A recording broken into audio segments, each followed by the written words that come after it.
then you could do anything. Then I can do it, yeah. Right. That's right. And that's the hub of the matter in some respect. Attention is the problem. Yeah. You can devote your attention. If I ask you to look to your left, you can look to your left. But automatically you should be looking to your left when normal stimuli are there. Yeah. Okay? Yeah. What Peggy does is has to use that non-automatic system to direct attention over to the left. That's tiring. For automatic activity. That's tiring. Therefore, after a while, with reading especially, you have great difficulties. You miss out lots of words, and in writing as well, you have difficulties there I don't as well. see the when you read, words, I don't see. You don't see little words. But when you're reading, you read the whole page. If I look at a word, I only see half the word. I don't see the left-hand side of the word. And my brain works out the word on its own. Like a word like heading. Yeah. You just see ding. I see leading. My brain says leading, you know. And I'm reading all the wrong words all the time because I'm only reading half a word, you know. And it's very frustrating trying to read a book. It's very frustrating. You get a completely different story out of things sometimes. I mean, the thing about Peggy that's interesting is that the brain's kind of filling in. The brain, if the brain can't make sense of it, it has a guess. And that kind of shows what's going on the whole time in the brain. Is that there's this kind of... Yeah, okay. I mean, I don't think that's what I found. It seemed like it wasn't. Yeah, no, most of the time it isn't. But what's important about this is it shows that all of us in our brains have so much that's going on before we're actually told about it consciously. And some people think that this is kind of an explanation of consciousness, because, you know... Where is an explanation of consciousness? Well, the fact that there's kind of all this guesswork, it's like a game of charades underneath the conscious level. Yeah. Yeah, so kind of, you know, the neurons are guessing, right? Yeah. And then they kind of come to a decision, maybe, you know, by whichever guess seems to be the best. And then you become conscious of it. Do you see what I mean? Yeah. Well, like a committee decision. So, okay, folk, we're calling it a table. Okay.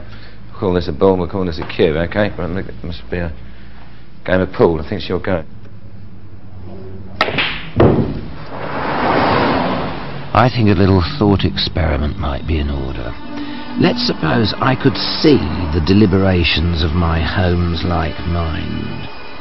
You know when you hear a sound, say it's a rumbling, rolling kind of sound, your brain starts a guessing game, and you're not even aware it's playing. It comes up with a number of hypotheses for what could be making that sound. Skateboard, Holmes? I don't think so, Watson. Rollerblading then, Holmes? Possibly. It's only when the brain's decided that the answer arrives in our consciousness. No, I fancy it's a shopping trolley, Watson, led by a portly gentleman. What's the matter, Watson? I've been demoted. I used to think I was in charge in my own brain. But now it seems that I'm just one of the many things that my brain does. And then, Fruity. Richard Gregory tells me that half the time things are being done and decisions made in there, and I'm only being told about it afterwards, you know? Like I'm some kind of Ronald Reagan presidency. But I don't see how or where these decisions are made. How come I need to be conscious anyway?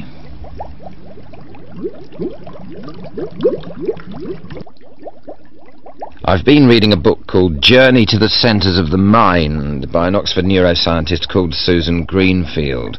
Apparently this lady was chopping up a brain when she got a sliver caught under her fingernail. She began to wonder what that bit did. Was it the bit that loved Beethoven, the memory of a particular summer day, or the bit that would make someone fidget when speaking? You know, 5 years ago, if a scientist said they're interested in consciousness, they'd have been regarded as some kind of loony. Unperturbed, Susan Greenfield developed her own theory about how neurons created thoughts.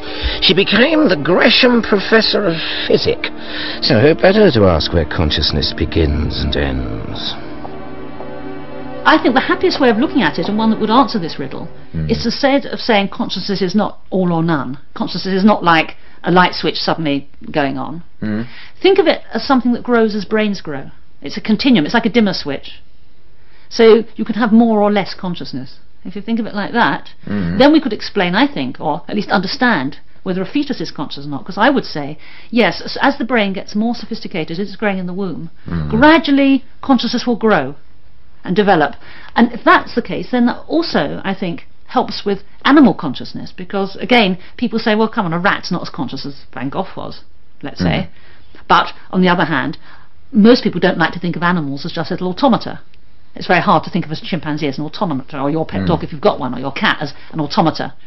Intuitively one feels there is some kind of consciousness there, but different from ours. And I think the difference resides in quantity. Now, if we start thinking of consciousness as a continuum, as a kind of dimmer switch, then, for me as a neuroscientist, that gets around a huge problem, because it's a problem of quantity, not quality. But even on a dimmer switch, there's completely off. There's completely off. On at full. Yeah, absolutely. Now, completely off, and I think we ought to distinguish this, is between, imagine a stone. A stone is never, ever, ever going to be conscious. It's not a living thing. But I think even the humblest animal, anything with the vestige of a nervous system, would be at that very, very end of the continuum, yes, with the potential.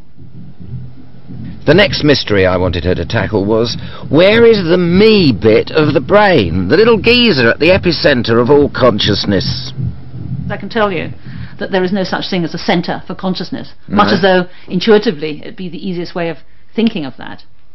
Well, is that because it comes about by the connections? Well, my view is that, yes, that it comes that the connections are important, just like the overall sound from an orchestra is more important than the individual players, something you can't pin down to each individual player. I think consciousness arises from the net interaction of lots of different brain regions rather than being in one. Now, according to my theory, my particular theory, what would correlate with consciousness are different sizes of neurons grouping up together, forming assemblies or having parties, if you like. But and these groups of neurons are not fixed, but every second they're changing, like blobs of mercury or like clouds. Can you imagine groups forming and reforming? And the bigger the group, the deeper your consciousness. The smaller the group, the shallower for that time, or blunted your consciousness. Is there only one group, or are there several groups at the same time? Well, I think they're trying to form at the same time. There's several groups all jostling, trying to form, but at any one time there'll be one dominant one. The biggest one will dominate. Would you call that dominant one me?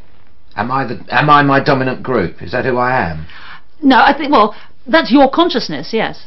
Right. But I think one can... So I can't help but focus on the dominant group. Well, that is you. You can't think of it as two ways. You can't say, I can't help but focus. That dominant group is your consciousness. It is your consciousness. It's not you focusing on it. That is my consciousness. It is you. It's one and the same thing. Meanwhile, there's a smaller group that's formed. Trying to... trying to elbow that one out the way. Right, and then if that was that's me changing my mind. Yes, that's right. Well, consciousness is changing all the time. Every second your consciousness is changing. So it's all down to raving neurons. It's not that I'm invited to the party, I am the party. Okay, so let's check this out. Pain. How come sometimes it hurts and sometimes it doesn't? You see, when my mate Travis is in the ring, he doesn't feel pain, no matter how hard his neurons are knocked. It's not a pain. The adrenaline's pumping around so much, it's like a shock. It's like getting hit. You shake it off. If we were to compare like one single blow that you might get in the ring with you just getting it socially, sort of out of the blue when you weren't expecting it. That'd hurt. That would hurt. It would hurt. Right, but in the ring, not to that extent. Yeah. No. It's not that I'm oblivious to pain. It's just my own opinion is the adrenaline's pumping around so fast. You receive a shot. I can't think, wow, that hurt, and dwell on the pain. It's like a shock. It's like bump. It shakes you, it dazes you, but it doesn't hurt. It's not a pain. I think that obviously the nerves that are carrying the signals about pain up into the brain, they haven't changed. But what changes, I think, is the size of the neuronal assembly, the group that's recruited to be conscious of that pain. What must be? It's very small if it isn't hurting. Exactly. It's just because you're distracted by something else. You see, that's the whole point. The assembly can't form because it's been jostled out by something else. Yes. When you're up there, does it always seem to be going fast? It's always going fast.